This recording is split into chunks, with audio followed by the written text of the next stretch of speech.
Hello dear aspirants, welcome back to our YouTube channel. चलिए पढ़ते हैं आज हम जैन धर्म के बारे में, क्योंकि यह ऐसा टॉपिक है जिससे किसी भी गवर्नमेंट एग्जाम में बार बार क्वेश्चन पूछे जाते हैं। जैन धर्म का विकास, क्योंकि जैन धर्म बहुत पहले से चला आ रहा था लेकिन इसका प्रचार प्रसार नहीं हुआ था। तो जैन धर्म का प्रचार प्रसार मुख्य रूप से 6ठी शताब्दी ईसा पूर्व में हुआ, जब 24वें तीर्थंकर महावीर जैन ने इसका प्रचार प्रसार किया। तो जैन धर्म में कुल कितने तीर्थंकर हुए हैं? 24 तीर्थंकर हुए हैं। जैन धर्म की स्थापना पहले तीर्थंकर ऋषभदेव द्वारा की गई थी, लेकिन जैन धर्म का वास्तविक संस्थापक महावीर स्वामी को माना जाता है। महावीर स्वामी जैन धर्म के 24वें तीर्थंकर हैं। जैन धर्म में कुल 24 तीर्थंकर हुए हैं। तीर्थंकर का मतलब होता है जिन्होंने तपस्या के द्वारा अपनी ज्ञान की प्राप्ति की है, तो उन्हें हम तीर्थंकर कहते हैं। ठीक है, जैन धर्म में जो तपस्या द्वारा ज्ञान की प्राप्ति कर लेते हैं उन्हें तीर्थंकर कहा जाता है। तो जैन धर्म में 24 तीर्थंकर हुए हैं। पहले तीर्थंकर ऋषभदेव थे और 24वें तीर्थंकर महावीर स्वामी। पहले तीर्थंकर जैन धर्म के संस्थापक माने जाते हैं ऋषभदेव, और जैन धर्म के वास्तविक संस्थापक महावीर स्वामी माने जाते हैं। ये हैं जैन धर्म के 24वें तीर्थंकर। हम पढ़ते हैं यहाँ प्रमुख जैन तीर्थंकर और उनके प्रतीक चिन्ह के बारे में, क्योंकि इससे भी गवर्नमेंट एग्जाम में क्वेश्चन बनते हैं। तो ऋषभदेव का प्रतीक चिन्ह क्या था? वृषभ, जिसे बैल कहते हैं। अजितनाथ का हाथी, संभवनाथ का अश्व, पद्मप्रभ का कमल, सुपार्श्वनाथ का साथिया जिसे स्वास्तिक कहा जाता है, मल्लीनाथ का कलश, नेमिनाथ का नीलकमल और नेमिनाथ का शंख, नमीनाथ और नेमिनाथ में कंफ्यूज नहीं होना, नमीनाथ का नीलकमल है और नेमिनाथ का शंख है। 23वें तीर्थंकर हैं पार्श्वनाथ, इनका प्रतीक चिन्ह है सर्प। महावीर स्वामी जो 24वें तीर्थंकर हैं, इनका प्रतीक चिन्ह आएगा आपका सिंह। आगे बढ़ते हैं। 23वें तीर्थंकर पार्श्वनाथ का जन्म कहाँ हुआ था? तो 23वें तीर्थंकर पार्श्वनाथ का जन्म वाराणसी में हुआ था और इन्होंने मोक्ष की प्राप्ति सम्मेद शिखर में की थी, जो कि झारखंड में स्थित है। सम्मेद शिखर को जैन धर्म का प्रमुख स्थल माना जाता है। 24 तीर्थंकरों में से 20 तीर्थंकरों ने मोक्ष की प्राप्ति के लिए सम्मेद शिखर गए थे। यह कहाँ स्थित है? यह झारखंड में स्थित है। अपने अनुयायियों को पार्श्वनाथ ने चतुरायन धर्म का पालन करने को कहा था। चतुरायन धर्म क्या है? चतुरायन धर्म में 4 धर्म बताए गए हैं। वह कौन कौन से हैं? तो चतुरायन धर्म में 4 धर्म हैं, सत्य, अहिंसा, अस्तेय और अपरिग्रह। ये चारों धर्म किसने बताए हैं? पार्श्वनाथ ने बताए हैं, और इन्होंने चतुरायन धर्म का पालन करने को अपने अनुयायियों को कहा था।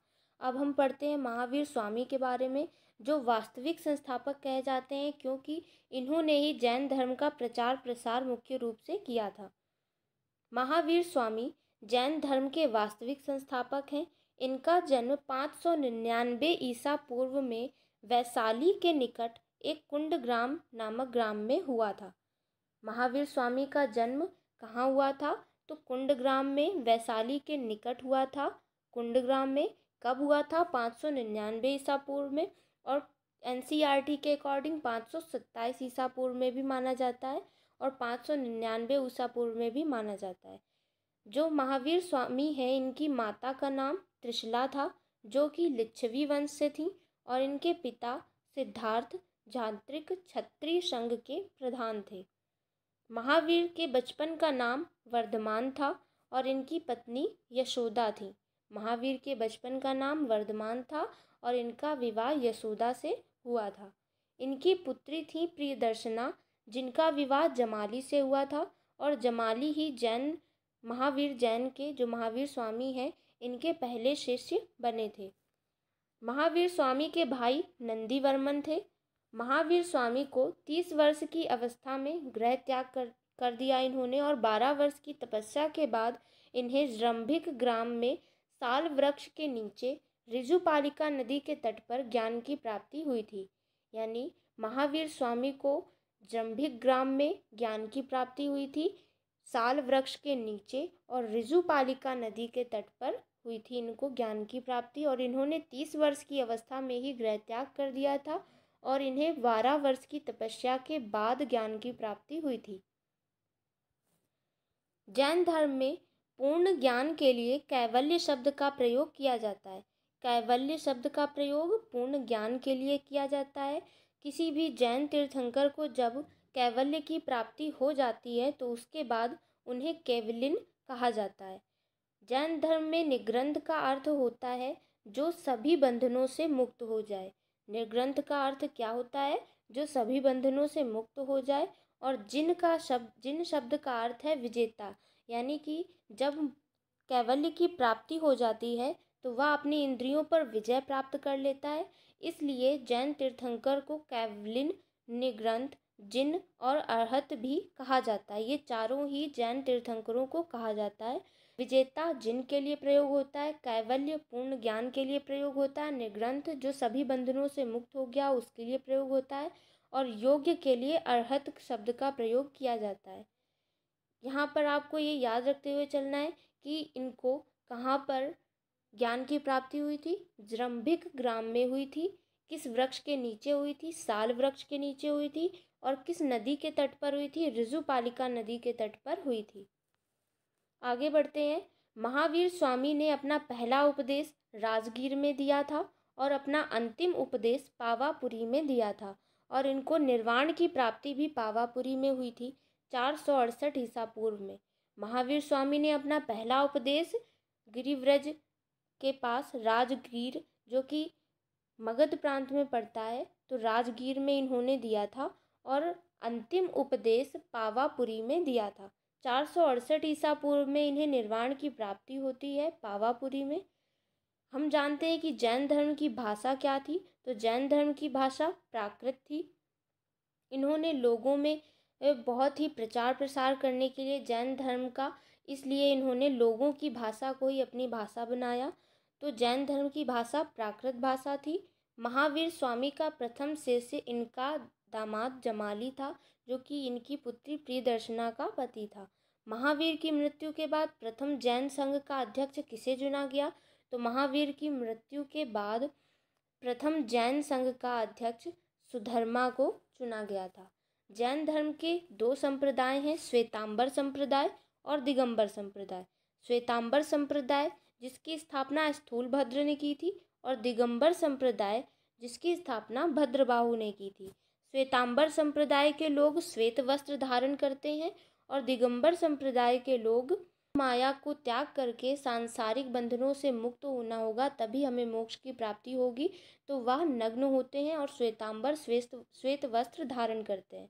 मगध राज्य में अकाल पड़ने की वजह से कुछ जैन धर्मानुयायी दक्षिण की ओर चले गए। देखो, मगध जो राज्य था उसमें अकाल पड़ा, जिसकी वजह से जैन धर्म के कुछ जो अनुयायी थे वह दक्षिण की ओर चले गए, और उन्हें दिगंबर कहा गया। जो मगध में ही उस समय रह गए उन्हें श्वेतांबर कहा गया। तो इसमें दो संप्रदायों में जैन धर्म बट गया था, श्वेतांबर संप्रदाय और दिगंबर संप्रदाय। जैन धर्म की दो संगीतियाँ हुई हैं। पहली जैन सभा 310 ईसा पूर्व में हुई थी पाटलिपुत्र में, चंद्रगुप्त मौर्य के शासनकाल में। पहली जैन धर्म की सभा कब हुई थी? 310 ईसा पूर्व में पाटलिपुत्र में की गई थी, और उस समय किसका शासनकाल था? चंद्रगुप्त मौर्य का। इसकी अध्यक्षता स्थूलभद्र ने की थी, जिसमें भद्रबाहु और उनके अनुयायियों ने भाग नहीं लिया था। भद्रबाहु और उनके अनुयायियों का मानना था कि अकाल पड़ने के कारण आप यहाँ पर मगध प्रांत में तो रहे, लेकिन तब भी आपने अपने धर्म का पालन अच्छे से नहीं किया। और भद्रबाहु और उनके अनुयायी जो दक्षिण में चले गए थे, वहाँ पर अकाल नहीं था, फिर भी उन्होंने अपने धर्म का अच्छे से पालन किया।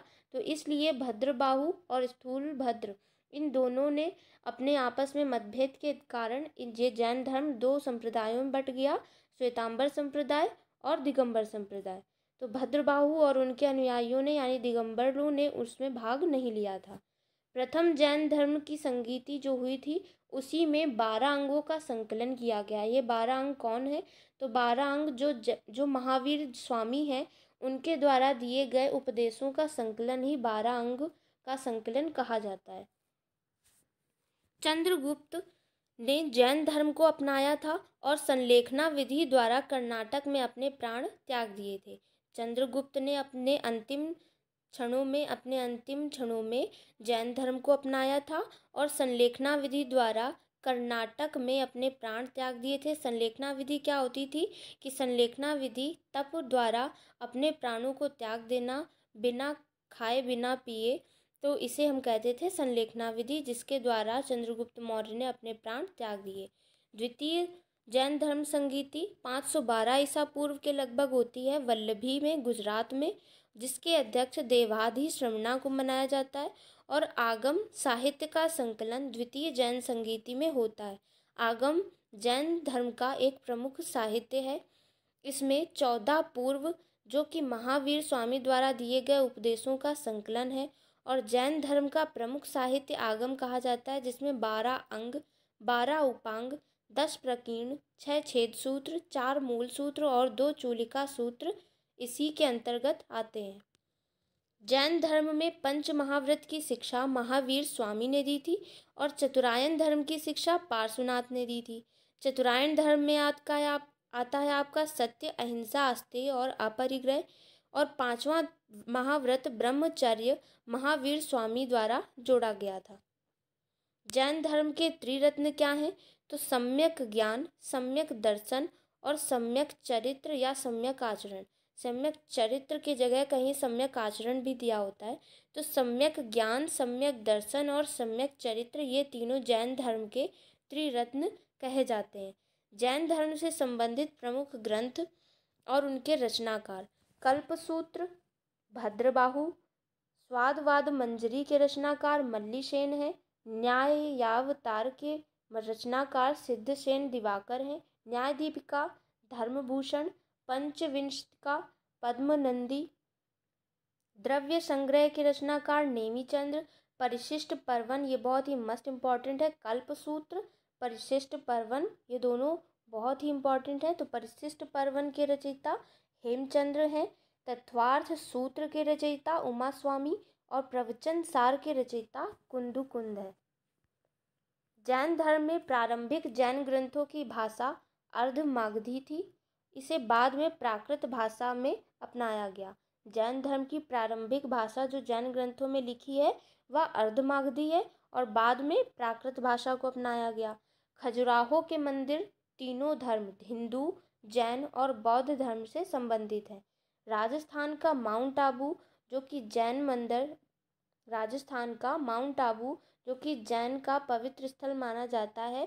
तो जैन मंदिर संगमरमर से यहाँ पर बने हुए हैं, जिसका निर्माण चालुक्य शासक भीमदेव प्रथम द्वारा करवाया गया था। श्रवणबेलगोला कर्नाटक राज्य में स्थित है। यहाँ गंग शासकों के मंत्री चामुंड राय ने बाहुबली, जिसे गोमतेश्वर की जैन मूर्ति का निर्माण करवाया, जिसे गोमतेश्वर कहा गया। तो श्रवणबेलगोला जो कि कर्नाटक राज्य में स्थित है, यहाँ बाहुबली की गोमतेश्वर की जैन मूर्ति का निर्माण करवाया था। किसके द्वारा? संघ शासकों द्वारा इसे करवाया गया। जैन धर्म का प्रमुख उत्सव क्या है? महामस्तकाभिषेक, जो 12 वर्ष के अंतराल में कर्नाटक के श्रवणबेलगोला में मनाया जाता है। श्वेतांबर और दिगंबर संप्रदाय में अंतर क्या है? दिगंबर हमेशा नग्न रहते हैं, जबकि श्वेतांबर लोग सफ़ेद वस्त्र धारण करते हैं। दिगंबर मानते हैं कि मोक्ष की प्राप्ति के लिए नग्नता एक शर्त है, जबकि श्वेतांबर पूर्ण नग्नता में विश्वास नहीं करते। वे पार्श्वनाथ के मार्ग का अनुसरण करते हैं, जो हमेशा सफ़ेद वस्त्र पहना करते थे। श्वेतांबर मानते हैं कि स्त्री की मोक्ष प्राप्ति संभव है, लेकिन दिगंबर कहते हैं कि स्त्री को मोक्ष नहीं मिलता। श्वेतांबर संप्रदाय कहते हैं कि महावीर स्वामी विवाहित थे और दिगंबर संप्रदाय वाले लोग कहते हैं कि वह अविवाहित थे, उनका विवाह नहीं हुआ था। श्वेतांबर संप्रदाय मानते हैं कि 19वें तीर्थंकर जो मल्लीनाथ थे वह स्त्री थे, और दिगंबर संप्रदाय के लोग कहते हैं कि जो मल्लीनाथ थे वह एक पुरुष थे, क्योंकि दिगंबर संप्रदाय जो कि स्त्री को कहते हैं कि मोक्ष ही नहीं मिलता, तो वो ये कैसे मान सकते हैं कि जो मल्लीनाथ थे वह स्त्री थे। तो श्वेतांबर संप्रदाय के लोग कहते हैं कि मल्लीनाथ स्त्री थे, और दिगंबर संप्रदाय के लोग मल्लीनाथ को स्त्री नहीं मानते, वो कहते हैं कि यह एक पुरुष थे। तो आई होप आपको ये वीडियो पसंद आया होगा। तो प्लीज़ इस चैनल को लाइक, सब्सक्राइब और शेयर ज़रूर करें। मिलते हैं ऐसे ही मोस्ट इम्पॉर्टेंट टॉपिक के साथ नेक्स्ट वीडियो में। Thank you.